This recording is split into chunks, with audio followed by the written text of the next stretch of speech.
retour donc sur cette pelouse glacée du Dynamo de Moscou, ici par moins 5 degrés maintenant, avec les joueurs qui rentrent sur le terrain pour cette deuxième mi-temps, alors que vous le savez, le score est de 1 but partout, si vous nous avez suivis sur la 5 pendant toute la première partie de ce match. Donc 1 but partout, but marqué au tout début par Roman Biik pour les Canois. On a été agréablement surpris, il faut le dire. Et puis il y a eu cette égalisation sur penalty, Patrice. Une égalisation signée Gogolev, le capitaine de cette équipe du Dynamo de Moscou. Alors on peut dire qu'à la fois tout est à refaire et tout est un petit peu pareil. Alors lorsque Cannes menait 1-0, Cannes n'était pas qualifié puisque Cannes a perdu 1-0 sur son terrain. Il aurait fallu marquer un deuxième but de toute façon ou alors endurer l'épreuve des pénaltys, mais on sait que cela ne fait plaisir à personne. Maintenant, les deux équipes sont à égalité, un partout. Il suffit donc à Cannes de marquer un but, de l'emporter 2-1 pour être qualifié, puisque Cannes aurait marqué 2 buts sur le terrain du Dynamo de Moscou. Moscou n'en ayant marqué qu'un seul à Cannes. Alors tout est à refaire et c'est parti. C'est parti là maintenant avec le ballon derrière pour les Canois, mais rapidement devant avec une tête d'Oman Biik et puis Priou peut-être là à l'attaque, mais beau dégagement retourné de Dolgov qui dégage son camp. Les Soviétiques repartent, semble-t-il, dans ce match avec beaucoup de conviction. Il y a eu quelques modifications. C'est Smertin qui est rentré, par exemple, dans le camp soviétique au poste d'arrière gauche chez les Canois. Eh bien, pour l'instant, et au retour des joueurs, nous n'avons pas vu, nous n'apercevons pas de changement. Voilà, j'ai fait le tour du terrain. Je crois ne pas m'être trompé. Il n'y a pas de changement dans l'équipe de Cannes qui est revenue sur le terrain. Nous avons noté un changement dans l'équipe soviétique. Il y en a peut-être 2, mais Smertin en tout cas est rentré à la place de Tsarev. Intéressant la rentrée de Smertin dans la mesure où c'est un joueur obscur, un porteur d'eau qui suit les consignes de son entraîneur et donc qui est sans doute là pour faire un travail défensif et pour marquer les attaquants adverses. Donc visiblement Moscou tient à préserver ce résultat de 1 but partout. Metanin a dégagé vers Leonenko d'ailleurs, mais le ballon est sorti en touche. Pareil, longue balle devant pour Priou, mais la balle va directement sur Dolgov qui dégage. Sur la poitrine de Drey aussi. À toi, à moi, à toi, à moi. Ça ne va pas durer longtemps. Vous remarquez que le terrain est toujours à un aussi mauvais état qu'au cours de la première période. On ne peut pas faire des miracles en un quart d'heure, de toute façon. Fernandez.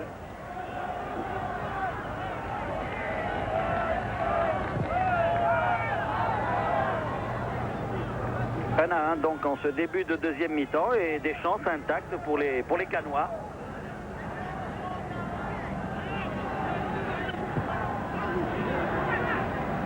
Sassus. Oman Biik. Ah, pressé et bousculé Oman Biik. Parce qu'il y a par Tsarev. C'est pas Tsarev qui est sorti tout à l'heure, c'est Siliarov qui a dû céder sa place à Smertin. Leonenko a été stoppé par Bray.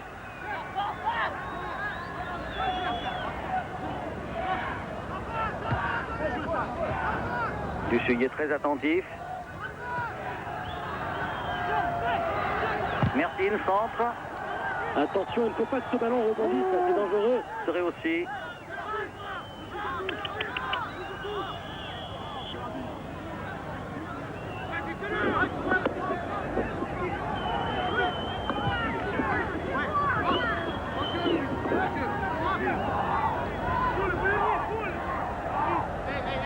Les Canois vont dégager leur camp. Coup franc indirect, ça signale monsieur l'arbitre. Dusuy et Fernandez. Des parapluies. Moscovite. La neige et le froid. C'est surtout froid aux pieds quand il fait très froid comme ça. Regardez les flocons. Terrible. Il neigeait. Il y en avait des plaines blanches.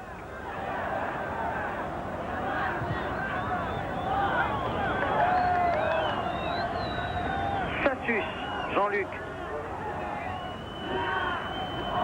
Il fait cette remise en jeu. Jean-Luc Sassus qui passe pour un intellectuel dans le milieu du football puisqu'il est diplômé d'une école d'ingénieurs. c'est assez rare pour être souligné dans la mesure où on ne peut pas toujours mener de front des études de haut niveau et une carrière de sportif de haut niveau en France. Kyriakov, mais le ballon était sorti. Vous avez vu que le ballon avait non seulement mordu la ligne, mais il était allé au-delà de la ligne de touche. Donc l'arbitre, très justement, le juge de ligne, a levé son drapeau et c'est Fernandez qui est très décidé, vous l'avez vu sur son visage là, qui va faire cette remise en jeu. Regardez l'état du terrain, épouvantable. Vrai, et le ballon sort à nouveau. Ah, difficile de jouer, de faire du bon football dans ces conditions.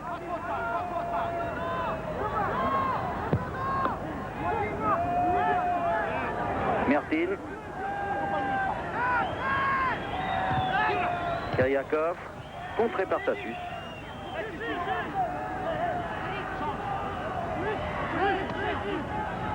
Mertin encore. Kyriakov. Mertin. Oh, joli petit geste, mais il fallait savoir que la ligne de touche était là.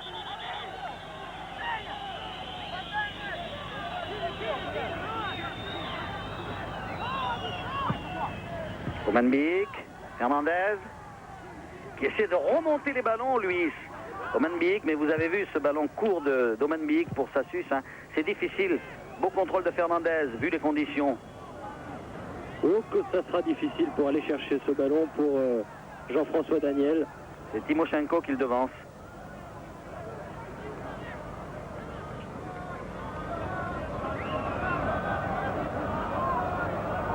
Remise en jeu donc pour l'équipe du Dynamo de Moscou. Le score est toujours de 1 but partout alors que l'on joue depuis 10 minutes dans cette seconde période.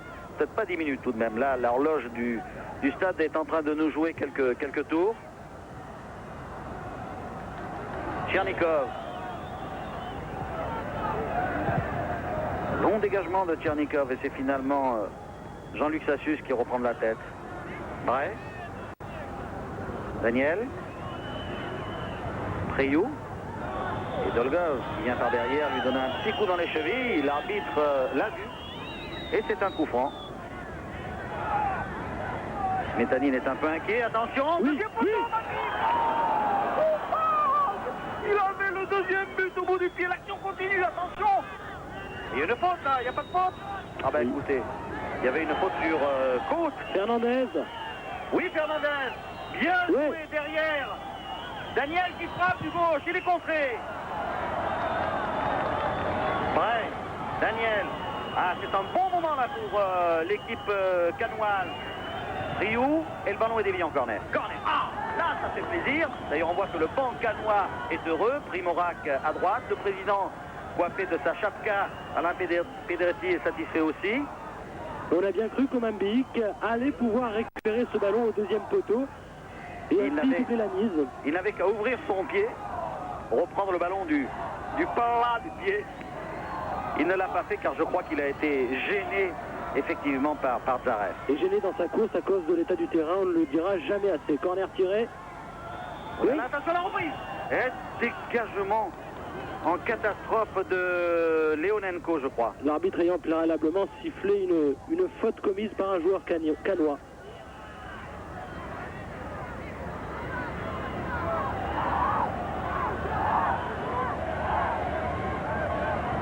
Alors qu'actuellement l'équipe du Dynamo de Moscou joue à 10. C'est peut-être le moment d'en profiter puisque l'un de ces éléments, à savoir Zarev, se fait soigner derrière les buts de son gardien. En tout cas, écoutez, nous avons vécu 2-3 bonnes minutes canoises en ce début de seconde mi-temps et c'est de bon augure car les Canois ont au moins montré une chose là en ce début de seconde période, c'est qu'ils avaient la possibilité, et ça c'est important de le savoir, de marquer un deuxième but. Et je crois que c'est important de l'avoir fait, ce qu'ils ont fait, car ils savent maintenant qu'ils peuvent marquer un deuxième but. Dans leur tête, c'est inscrit. C'est-à-dire que la défense soviétique ne nous avait pas éblouis au match aller, hein, ni en première mi-temps. C'est une défense extrêmement jeune, à l'image du gardien de cette équipe qui n'a que 25 ans. C'est jeune pour un gardien, mais beaucoup des défenseurs, je pense à Siarov, 25 ans, Dolgov, 22 ans, Sarov, 20 ans. Enfin, ce sont de jeunes joueurs. Luis Fernandez a joliment joué. Il écarte Azanovic. Ah, qui est retenu. Crochet par ses tracés. L'arbitre se contente de siffler une faute alors qu'il aurait pu avertir au moins verbalement Tetradze qui avait commis une faute totalement volontaire, on a pu le voir. Fernandez va faire la remise, on revoit la faute. Regardez, il voit qu'il ne peut pas avoir accès au ballon, il le retient par le maillot et par le bras. Et bien entendu, Azanovic déséquilibré tombe. Franck Fernandez, tête à l'arrivée mais tête soviétique de dégagement. Ah, c'est pas fini. Roman Biik, Priou. Oh, deuxième lucarne tout à côté. Cette reprise du gauche de Priou, vous l'avez vu, j'espère que vous allez la revoir. Si le réalisateur soviétique nous donne ce plaisir, il y a cette reprise du gauche de Priou qui se prend la tête à deux mains, car il était très près, du moins sur ce que nous avons vu. Ah, belle reprise là. Guérit sur l'écran. Voilà la reprise, attention peut-être. Le ralenti en tout cas. Roman Biik de la tête. Et Priou. Il réalise un geste technique difficile à faire, surtout sur un terrain comme celui-ci. Un contrôle, un pivot et un tir, alors qu'il était sous la pression d'un des défenseurs du Dynamo de Moscou. Et c'est le deuxième moment fort des Canois dans cette deuxième mi-temps. Dans le camp soviétique, en voici un troisième peut-être, et ce tir lointain de Guérit. Stoppé par Smetanin. Il faut que les Canois continuent à tirer, même s'ils sont à 25, même s'ils sont à 30 mètres des buts soviétiques gardés par Smetanin, car vu l'état du terrain, ils peuvent le tromper. Ah, il vous écoute. Guérit, la preuve, vient de le faire. Là, il a tiré lui aussi, comme avait tiré Priou tout à l'heure. Ouh là là, les chocs sont durs là. Vous avez vu Smetin et Guérit. Débordement de Leonenkov. Oh! Kolivanov lui remet bien, lui remet dans les conditions où l'on peut remettre un ballon sur cette pelouse. Il essaie Kolivanov de remettre cette balle, mais il n'y parvient pas. Guérit au premier plan. Le grand dos du Suyer. Et la neige qui tombe. Près de 200 matchs en première division française du Suyer. Un joueur expérimenté maintenant. 32 ans. Kiriakov, voyant qu'il y avait la tempête au milieu du terrain, préfère donner un grand coup de pied et expédier le ballon en touche. L'arbitre ayant préalablement sifflé une faute soviétique qui va permettre à Fernandez de relancer le jeu. Voilà qui est fait. Ouais. Il arme son tir, il allait tirer, il est renversé par Kolivanov. Alors que Priou fait signe à l'arbitre, monsieur l'arbitre, vous auriez pu laisser l'avantage. Il est vrai que Priou avait réussi à récupérer ce ballon. Mais ma foi, ce coup franc n'est pas si mal placé que ça. Alors que le capitaine soviétique Kobolev s'est blessé. Sans doute tout seul d'ailleurs. En tout cas, il se blesse au meilleur moment, au moment où ça chauffe un petit peu devant les buts du Dynamo de Moscou, au moment où les Canois sont en... Au meilleur moment pour Cannes, bien sûr.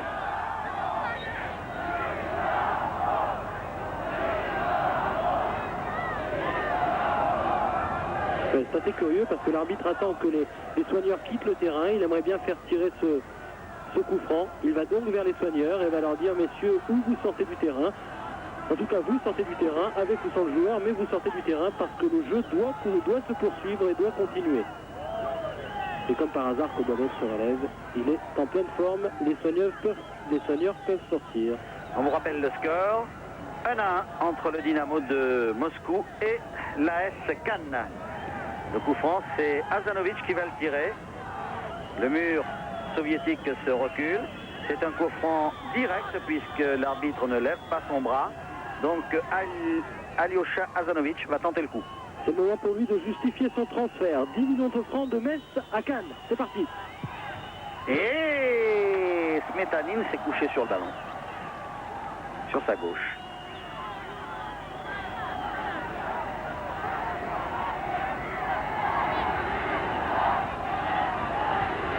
Kolivanov est venu chercher le ballon là-bas. Il a dans les pieds encore. Ah, 4 repart. Ah, il y a de la générosité dans cette seconde période chez les Canois. Regardez Bray là-bas. Dégagement de la tête de Tchernikov. Il a aussi se fait bousculer. Il commet même une petite faute sur, me semble-t-il, Kiryakov. En tout cas, l'arbitre l'accorde aux soviétiques. Kolivanov derrière le ballon.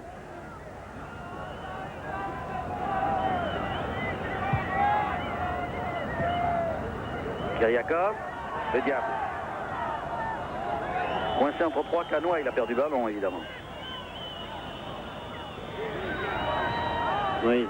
Kroot. Kroot.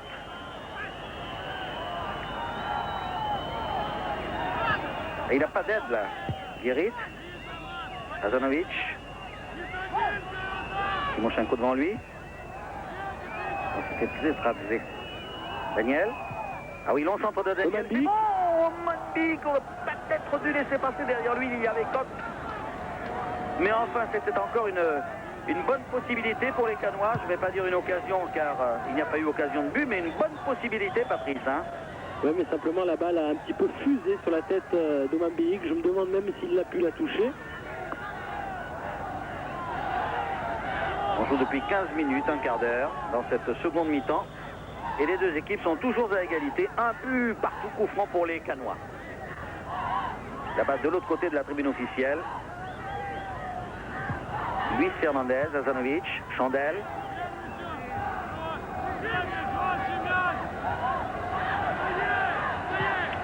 Les Soviétiques récupèrent ce ballon d'extrême justesse, mais finalement, Côte pour Kahn.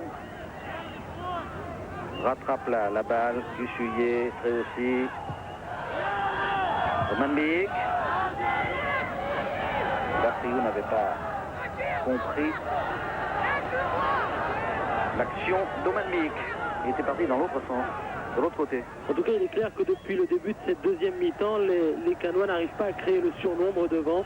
Très souvent, le milieu de terrain est à la traîne et n'est pas là pour épauler les attaquants lorsqu'ils sont en possession du ballon à environ 30 mètres des buts adverses. Alors, ou c'est un problème physique, ou un problème de motivation. On sait qu'il n'en manque pas à l'image de Luis Fernandez qui tombe là et qui bénéficie d'une faute que lui accorde l'arbitre. Il faudrait peut-être aussi que Fernandez délaisse les arrières pour venir un petit peu devant, au moins épauler le milieu de terrain et éventuellement les attaquants. Ça suce sur l'aile droite, ça suce qui va centrer mais qui est contré. Il récupère ce ballon, oui. Et sur l'action, je pense qu'il a dû y avoir une faute. Et non, c'est la balle qui a roulé en touche.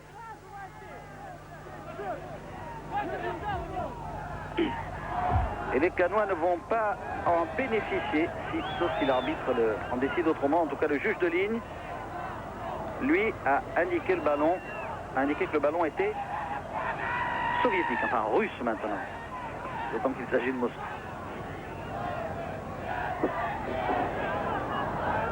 Étrasé, lui, a carrément envoyé le ballon en touche. Guérit. Alyosha a été coincé entre deux soviétiques et lui aussi a perdu la balle. Mais cette fois-ci au bénéfice de son équipe tout de même. Guérit pour la remise. Nous sommes sur le côté droit. C'est terrible parce que Leonenko est un garçon qui bouge beaucoup, qui récupère pas mal de ballons. De même que Smertin. Fernandez. Étrasé qui devant Omanbik, qui garde le ballon tout de même. Omanbik, François.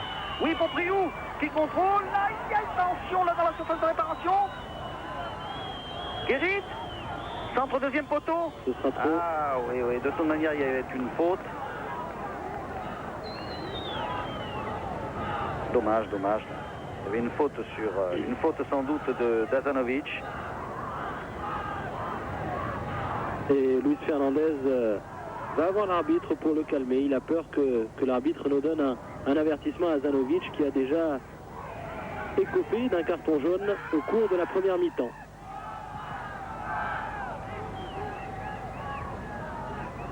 Kobelev, le capitaine moscovite pour Leonenko sur la droite. Leonenko. Mais il est stoppé par vrai aussi. Dussuyé. Regardez s'il neige, hein. C'est terrible.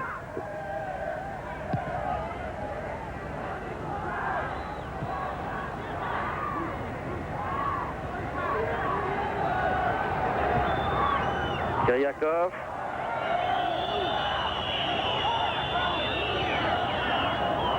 Faute l'a-t-il poussé? L'arbitre va le décider. Touche ou coup franc? Touche. Mertin. Non, coup franc. Nous ne nous étions pas trompés. L'arbitre était très près de l'action. Kiriakov, une nouvelle fois bousculé, cette fois-ci par Sassus. Mais là, c'est touche.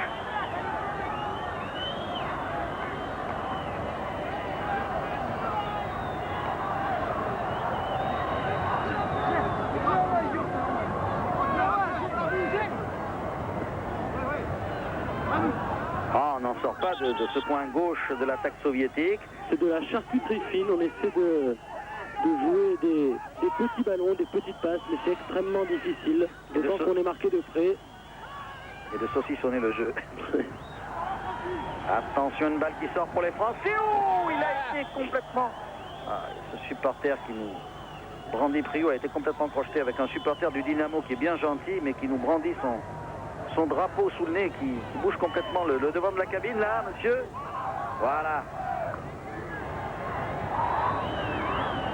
Et carton jaune pour un geste dangereux que l'on vient de voir. C'est Dolkov qui est le code de ce carton jaune. Il avait un petit peu pris par derrière, me semble-t-il, Guérit, qui tentait de relancer le jeu. Fernandez. Nous sommes à 50 cm de la ligne médiane. Vous la devinez, ça y est, vous la voyez. Comme il y a la neige, on est obligé tout de même de vous situer les lieux, les actions, les sites, si j'ose dire, du jeu. Guérit maintenant. Roman Biik. Oui, pour Daniel. Priou qui va y aller. Oui, Priou qui Smetanine, oui, Patrice. C'était pas mal joué, je ne sais pas si on va le revoir au ralenti, mais Smetanine a bloqué ce ballon, mais on a vu ce ballon lui échapper et être ensuite arrêté par ses genoux. Donc il faut continuer à tirer, même dans des positions désespérées, car le ballon étant glissant, le terrain étant également glissant, tout est possible. Daniel, Priou. Roman Biik maintenant, non, Bré alors, Bré qui va tirer de loin. Contré par Tchernikov. Sassus maintenant, Sassus qui part. Sur le côté droit, il perce Sassus, il va. Oh oui, non. Oh là là là là là là là. Ah, c'était une occasion fantastique là pour les Canois, car ils étaient trois. Il y avait Roman Biik, il y avait Guérit, et puis un troisième qui était là sur le centre de Sassus. Belle occasion là, hein, Patrice. Et il faut faire attention aussi aux contre-attaques. Là, on a vu... Ah ben, tenez, on revoit cette action au ralenti. Sassus qui réussit à déborder, qui donne bien ce ballon. Et Roman Biik attend au deuxième poteau, mais il est devancé par un défenseur soviétique avec beaucoup de sang-froid. Et bien, Kobolev donne derrière à son gardien. Attention à la contre-attaque. Oui, Leonenko d'abord qui s'écarte. C'était Kolivanov qui avait le ballon. Il redonne le ballon. Kolivanov qui le contrôle le drame.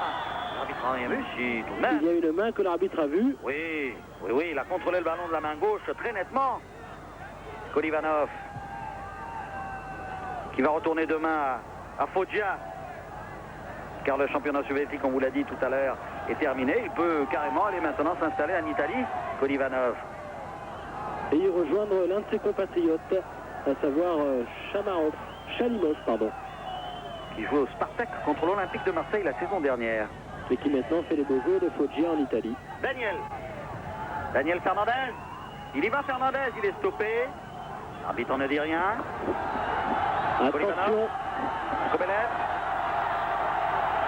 Ils sont 5 contre 3 là, attention. C'est finalement Leonenko va pas centrer, non. Il recherche un appui, là, pas. Si, tout de même, et il est contré. Mais attention à Kolivanov. On ne le voit pas sur l'écran, mais il y a Smertin qui est tout seul au deuxième poteau. Kolivanov se fait chipper le ballon. Et il est toujours soviétique, ce ballon. Un centre pour dehors, pour Dussuyé, dans les bras de Dussuyé, mais dehors, derrière les buts soviétiques. Là, on a eu peur pour les Canois. C'est une action de jeu aussi importante et aussi dangereuse là en faveur des soviétiques que l'étaient tout à l'heure les actions au bénéfice des Canois. C'est-à-dire que dans ce mauvais temps et dans cette tourmente, que vous découvrez d'ailleurs, que vous ne finissez pas de découvrir sur votre écran, il est toujours très difficile, on vous l'a dit et répété, de jouer, ce qui provoque des situations telles que celles que nous vivons. Le corner, Attention, raté par les deux soviétiques, d'abord par Leonenko, ensuite par Tchernikov qui était monté. Et c'est Omanbi qui est là pour dégager ce ballon. Dans les pieds de Timoshenko. Attention, ça y va. Kolivanov, il va tirer, non. Heureusement, il a permis au Connor de revenir. Kovalev tire du gauche, ballon contré. Il y avait une main auparavant, elle a été jouée très rapidement par Luis Fernandez. Ça permet à Kahn de relancer avec un ballon qui sort. Qui est perdu.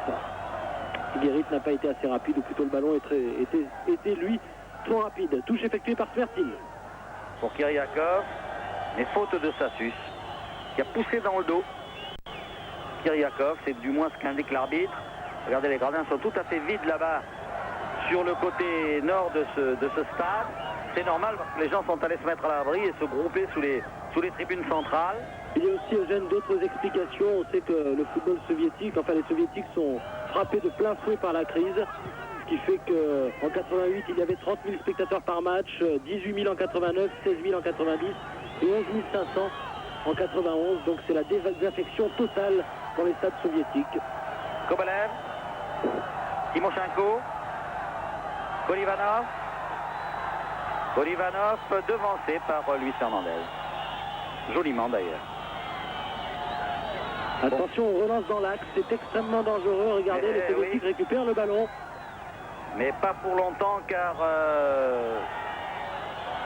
les Canois récupèrent le ballon, mais ensuite commettent une faute qui est sanctionnée par l'arbitre.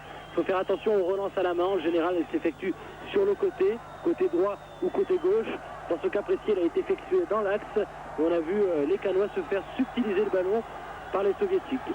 On joue depuis 26 minutes dans cette seconde période. Le score est toujours de 1 but partout ici, donc à Moscou, sous une neige qui ne cesse de tomber. Le premier but a été marqué par Oman Biik et l'égalisation a été obtenue tout à l'heure à la fin de la première mi-temps par Kobelev sur penalty. Le coup franc est joué par Kobelev d'ailleurs.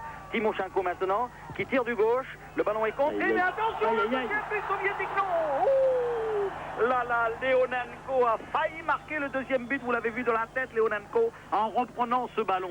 Leonenko n'a pas attendu le rebond. Il a eu raison, il a pu prendre ce ballon et devancer Dussuyer qui était sorti un petit peu à l'aveuglette. Il est sorti à contre-temps. Regardez. On revoit. J'y vais pas, finalement j'y vais. Et je marque un temps d'arrêt. Et entre-temps, Leonenko a pris le ballon de la tête. Heureusement qu'il n'a pas pu placer cette balle. Le ballon est sorti donc tout à côté du deuxième poteau, ou du premier poteau, comme vous voulez. Des buts de Dussuyer. Mais les soviétiques sont pressants depuis un bon moment là. Avec Smertin qui fait la remise en jeu. Bray. Hazanovic. Fernandez. Hazanovic qui va perdre la balle. Pas tout à fait. Ah, il se fait réprimander par l'arbitre. C'est un coup franc contre lui car il a décollé les deux pieds de terre. Et il ne devrait pas trop parler à Hazanovic. Car il a déjà un carton jaune. Oui. Attention, à chaque fois c'est Fernandez qui vient tenter de rajouter un petit peu de neige sur le brasier pour éteindre tout cela parce qu'Hazanovic est un petit peu impulsif ce soir. Il proteste beaucoup, il fait des signes à l'arbitre. Il a déjà écopé d'un carton jaune, attention. Voilà le coup franc joué, Kobelev pour Kolivanov, mais non, pas du tout. C'est Fernandez qui récupère. Fernandez, Hazanovic. Oh là là. Ah, il aurait dû, au lieu de plonger, courir vers le ballon, Hazanovic, là. Il avait encore la possibilité de rattraper cette balle au lieu de se laisser tomber. Il a surtout eu peur du geste du soviétique. Et il va faire des remontrances à l'arbitre. Il a tort, Hazanovic, à la première faute. Il risque de se faire sortir. Alors que là, c'est Bray qui file vers le but soviétique. Daniel Priou, Bray maintenant, attention. Et le ballon sort pour les soviétiques. Malheureusement pour Kahn. Mais c'est pas fini. C'est pas fini. Regardez Hazanovic. Bray. Ah, une récupération donc Kolivanov. Très rapidement joué pour les soviétiques qui maintenant pratiquent le contre, paradoxalement. Guérit. Fernandez. Oui, longue balle là, mais Martin va devancer très largement Guérit. Tout le problème pour les joueurs, qu'ils soient canois ou moscovites, c'est de réussir à contrôler le ballon avant qu'il ne touche le sol. Et on a vu la Guérit temporiser, attendre que le ballon rebondisse. C'était bien entendu trop tard puisqu'il a ensuite fusé sur cette patinoire. Alors là, on va voir plus souvent dans cette seconde période, je suppose. Attention, Kiriakov qui file, qui écarte maintenant. Domichenko qui va centrer. Kolivanov. Et une sortie de Sassus sous le nez de l'avant-centre. C'est maintenant les Canois Fernandez qui récupèrent ce ballon. Attention, Manbik qui part en contre. Il faut plonger. Sur l'aile gauche, attention, il file vers le centre, non. Il expédie ce ballon à destination de Priou, mais renvoi soviétique. Et finalement, Leonenkov qui est bousculé, récupère la balle. Kolivanov qui échappe, qui dribble Bray, qui monte sur Prout, mais qui perd le ballon. Finalement. On voit que la fatigue est en train de faire ses effets sur les joueurs dans la mesure où l'on a de moins en moins d'actions construites, mais surtout de longues passes qui permettent aux joueurs de passer d'une partie du terrain à l'autre partie du terrain sur des passes de 20, 30, parfois 40 mètres. Et donc on construit beaucoup moins bien le jeu et on touche beaucoup moins le ballon au milieu de terrain. C'est maintenant une affaire de triple, je dirais, une affaire de hargne pour essayer de prendre les adversaires. Il va y avoir 2 changements maintenant dans l'équipe canoise. 2 changements avec Zidane et Langers qui vont entrer sur le terrain. Zidane, qui est l'un des grands espoirs du football français, et Langers, qui a longtemps joué dès le début du match dans l'équipe de Cannes. Il est luxembourgeois. Bray et Guérit sont sortis. Non, pas Guérit, Bray. Et, nous verrons tout à l'heure, sans doute Daniel. Sassus, Guérit.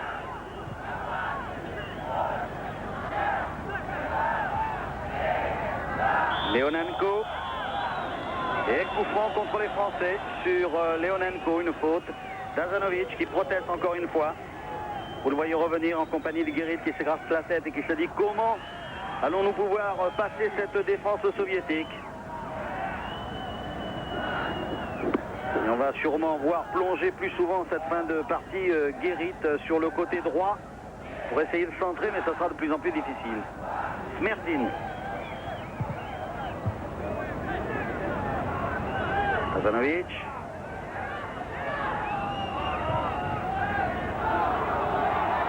Sur un match comme ça, sur un terrain pareil, Patrice Dazanovic a beaucoup de difficultés. Oui, lui c'est un joueur technique et évidemment ce soir il n'est pas gâté.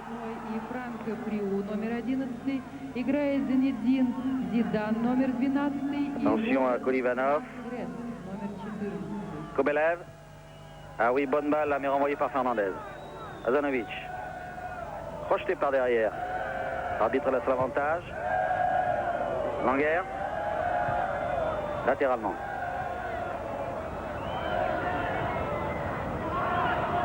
Guérit, on vous l'a dit tout à l'heure, il va plonger sur le côté droit. Là, il va centrer carrément. Et renvoi de la tête de Tchernikov. Et il neige toujours.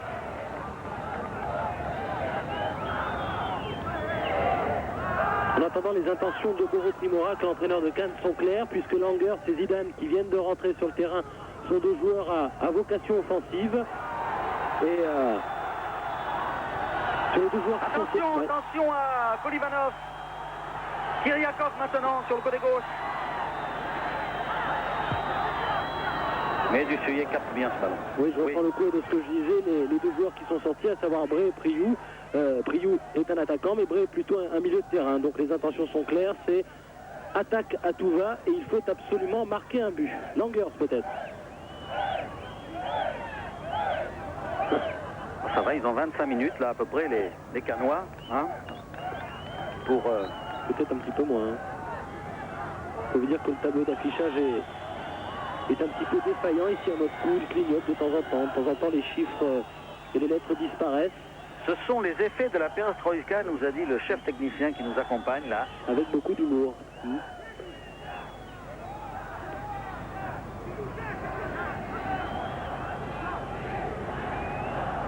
Kiriakov a été donc bousculé sur ce coup-là et c'est Smerdine qui va tirer le... Peut-être pas d'ailleurs. Vous le voyez là. Kiriakov plongeant carrément. Kobelev, il va tirer ce coup franc. Kiriakov. Il fait quand même beaucoup de cinéma, ce Kiryakov. Hein. Dès qu'il tombe, il se jette les bras en l'air. Et pour avoir fait ce genre de geste, Michel Platini avait pris un avertissement. C'était en Bulgarie, à Sofia, en 76, on s'en souvient. Kiryakov, ce soir, copie un petit peu sur le stratège français. Kobedev. Attention, Leonenko. Fernandez qui sort proprement ce ballon dans des conditions qui sont pourtant pas très ragoûtantes. Cette neige, cette boue. D'autant que dessous, le sol est gelé, il faut le savoir. Hein. Sur les 5 cm au-dessus, bon, c'est la patinoire. Zidane. Et sa belle technique qui sera difficile à utiliser ce soir. Il est venu se fracasser contre Kolivanov. Jeune, ce Zidane, 19 ans. Marseille le voulait, Marseille le veut encore, mais pour l'instant, Cannes le garde. Pour M. Pedretti, le président de Cannes, il n'est pas question de s'en séparer. En tout cas, lui, Zidane, rêve de jouer à Marseille, puisqu'il est originaire d'un des quartiers de Marseille, à savoir Vivo-Marronnier. Et c'est Guérit maintenant qui va tirer ce coup franc. Attention à la reprise de la tête, oui, peut-être à côté. Elle était bien piquée, cette tête, et elle est passée à côté, me semble-t-il. C'est Kroos qui a dû reprendre ce ballon. Et on a pu voir une fois encore qu'il n'a pu dévier clairement la trajectoire de ce ballon. Il était 2 ou 3 Canois, regardons. Qui a glissé sur son front, regardez. Le voilà, Kroos. Et ouais. Il décroise beaucoup trop ce ballon. Et vous avez vu qu'il y avait 4 Canois sur cette action, dont Zidane, dont vous parliez tout à l'heure. Zidane qui, comme beaucoup de joueurs canois d'ailleurs, a été repéré par Jean Varro, le Garonnaire de Cannes. Le Zidane qui ne joue pas en jeu. Qui ne joue pas tous les matchs dans la mesure où il est émoussé. Il est fatigué en ce moment, il est au bataillon de Joinville. Il joue tous les 3 jours. Et on ne peut pas le faire jouer 90 minutes. Surtout dans un match de Coupe d'Europe. Et dans des conditions pareilles. Sassus Jean-Luc devant Kolivanov. Et il réussit à conserver le ballon. Sassus, Guérit. Attaqué par 3 soviétiques, Guérit. Il est obligé de faire marche arrière, hein, de revenir sur ses pas. Voilà, bien joué de la part de Duchilly qui relance côté opposé sur Dreossi. Komanbik. Zidane. Langers. Langers qui déborde, qui réussit à passer. Va-t-il rentrer dans la surface? Oui, il centre et dégagement en catastrophe de Tchernikov. Et c'était une chandelle puisque Smetani capte ce ballon. En tout cas, on a vu que Langers était beaucoup plus frais que son adversaire direct. Et sa rentrée sur le front de l'attaque canoise peut faire du bien, apporter un sang nouveau, un peu plus d'influx à cette équipe qui commençait à se laisser endormir par ses adversaires. C'est lui, c'est peut-être aussi Zidane qui pourront faire la différence. Langers et Zidane. Kiryakov là qui vient de tromper Leonenko maintenant pour Kolivanov. Heureusement lui c'est bien revenu là joliment sur le côté gauche. Il essaie de poursuivre son action mais là il tombe sur le petit Timoshenko, vous le voyez, le numéro 7 là qui est devant lui, qui est un sacré bagarreur. Timoshenko, bon technicien aussi, jeune également, 22 ans. Attention à Smertin qui prend souvent le couloir gauche. Smertin, quand Kiryanov se donner ce ballon, voilà, revient dans l'axe, et bien souvent on voit Smertin dans le couloir où se trouve Sassus d'ailleurs maintenant, qui fait valoir ses qualités athlétiques. Attention, non, Sassus se relève et se jette sur son adversaire direct, à savoir Smertin qu'il avait accroché au passage, alors que Sassus avait réussi à faire la différence au prix d'une course éperdue, une course difficile, une course lourde, imposée par la mauvaise qualité du terrain.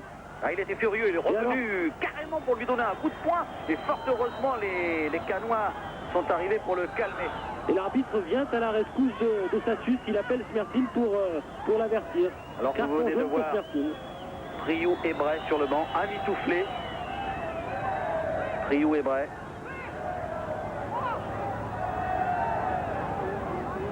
Sous le regard du banc soviétique où l'on retrouve Valérie. Non, ça c'était le banc de Monaco, mais avec c'est la Chapka qui m'a trompé. En face sur le plan soviétique, il y a Gassayev. Leonenko. Ils sont 3 contre 2 maintenant les soviétiques. Si Leonenko donne à Kolivanov, c'est fait, voilà, attention. Il arrive à passer, non. Fernandez est là dans ses pattes. Finalement, Fernandez réussit à dégager cette balle. C'était très très dangereux là.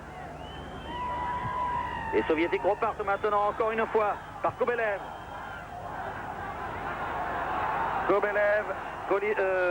Leonenko. Tir de Leonenko, mais à côté du premier poteau des buts de Duchuyer. Toujours un art. Allez, maintenant, Duchuyer, il faut presser le pas, vite dégager, essayer de relancer correctement, même si les conditions sont difficiles. Car nous sommes dans les toutes dernières minutes de cette partie. Ici, on a commencé, c'est vrai, la deuxième mi-temps avec du retard. Et les Canois partent maintenant, tentent leur toute dernière chance. Fernandez maintenant. Dans l'axe, il tire de loin. Le ballon est contré. Il est Canois tout de même encore ce ballon. Et Sassus, dont le tir est dévié en corner, a insisté.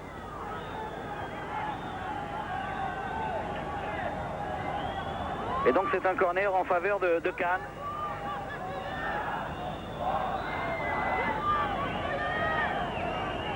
Voilà, la quasi-totalité des joueurs des deux équipes est dans la surface de réparation moscovite.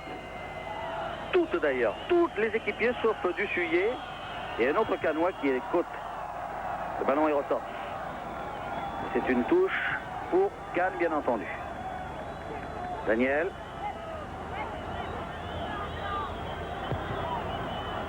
Oui, bien joué, côte. Langer qui est contré. Corner. C'est un corner, ouais. Ah là, les toutes dernières minutes, maintenant il faudrait que Cannes, là, qui est très pressant, bénéficie un peu de cette confusion devant le but de Smetanine. Il y a 2 hommes au corner, il a été joué, c'est Guéris qui est en possession du ballon. Et Smetanine qui dégage les 2 points. Eh oui, non, et l'arbitre accorde une faute, un coup franc au profit des soviétiques, puisque l'un des joueurs canois, me semble-t-il, Cote, s'est un petit peu appuyé sur le gardien, l'a gêné dans sa détente. Évidemment, lui, Smetanine, il prend son temps. Alors il ne reste que quelques minutes, on ne peut pas vous donner exactement. Je pense qu'il doit rester environ 4 minutes à jouer ici, si le chronomètre correspond à la réalité du jeu et au nôtre en tout cas. Il devrait rester 4 minutes à jouer et les Canois bien entendu se jettent éperdument, vous le voyez d'ailleurs, dans la bataille, côté gauche là-bas. Allez, Cannes, bon sang, encore un petit effort peut-être et ce serait la qualification au bout.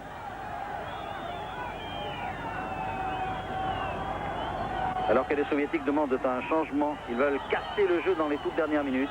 Fernandez derrière le ballon. Et évidemment, l'arbitre accepte le changement avant le tir de... C'est le numéro 14 qui va entrer. Igor Timutenkov, c'est un jeune. Il a 18 ans. Même schéma qu'au match aller, c'est-à-dire que dans les toutes dernières minutes de jeu, il remplace Kiryakov. Qui lui sort après avoir fait un match tout à fait correct dans la mesure où il a été un poison constant, un danger constant pour la défense de Cannes. Voilà, Kiryakov qui est un international olympique, qui est l'un des grands espoirs du football soviétique, et qui avait du terrain. Et qui avait marqué le but assassin du match aller. Le coup franc est joué. Renvoi soviétique. Drey aussi bénéficie du contre, d'un double contre favorable. Fernandez. Qui va perdre le ballon là. Il faut que quelqu'un revienne en soutien. Voilà, la balle est sortie heureusement. Il fallait que quelqu'un vienne en soutien pour inquiéter le soviétique qui était en possession du ballon, car Fernandez était obligé de revenir pour marquer Timutenkov qui vient de rentrer. Alors qu'il reste 2 minutes exactement à jouer, le chronomètre fonctionne à nouveau sur le stade et tous les joueurs, vous ne pouvez pas le voir car les plans sont relativement étriqués, mais tous les joueurs canois sont dans le camp soviétique, à l'exemple de Fernandez, de Daniel qui centre pour Langer, dégagement de Dolgon. Guéris le premier sur ce ballon là, sous le nez du dernier entrée Simotenko. Fernandez, du plat du pied pour l'axe, renvoi de Tchernikov. Polivanov pour Leonenko. Mais Daniel repart là-bas. Oui, Daniel pour Langer. Langer contrôle. Et il centre difficilement sur Dolgon. Qui est pressé par Langer. Il parvient quand même à transmettre son ballon. Et c'est une faute canoise sur Leonenko. Et on joue la dernière minute, là, alors que les deux équipes sont à égalité, un but partout.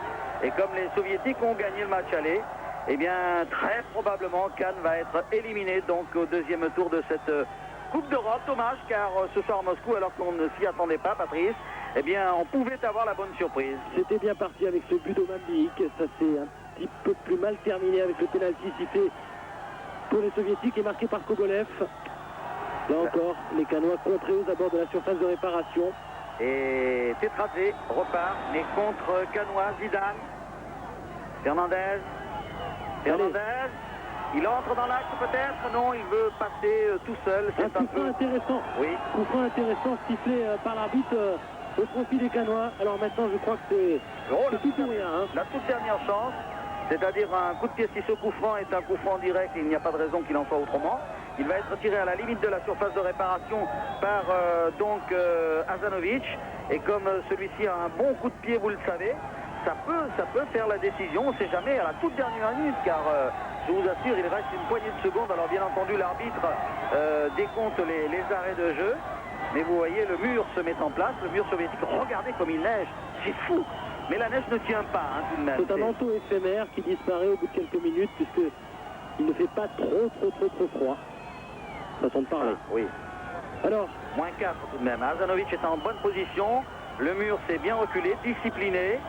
Hazanovic beaucoup d'enjeux sportifs et financiers dans ce coup de pied. Hazanovic est près du ballon. La toute dernière chance pour l'équipe de Cannes. Hazanovic donc frappe enveloppée. Oui, non. Non, tout à côté. C'était parfaitement joué de la part du Canois. Mais ça n'était fallu de très peu d'ailleurs. Regardez, on va la revoir. On le revoit au ralenti, il est idéalement tiré, pourrait-on dire. Malheureusement, il n'est pas dans le cadre. Il enveloppe bien son coup de pied. Il contourne bien le mur. Regardez. Ouais, parfaitement brossé. La hauteur est... Ouais. Elle ne revient pas, la balle. La hauteur y est, mais le cadre n'y est pas. C'est une affaire de 20 cm. Le gardien était un petit peu bas. Il n'aurait pas pu prendre ce ballon s'il avait été cadré.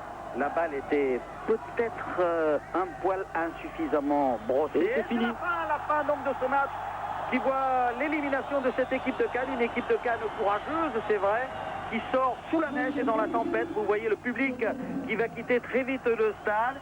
Et le public est tout de même joyeux, ce public moscovite, car l'équipe du Dynamo de Moscou vient de se qualifier au terme de ce match nul. Un but partout. But, on le rappelle. But de François Oman Biyik en première mi-temps à la suite d'une très belle tête décroisée.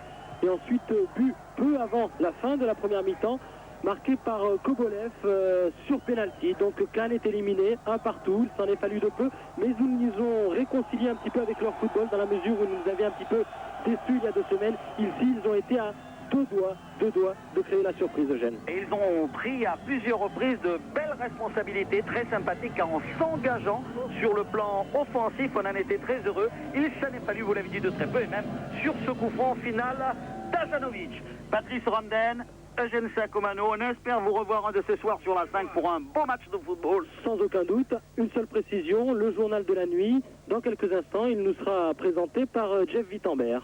Bonsoir. Merci.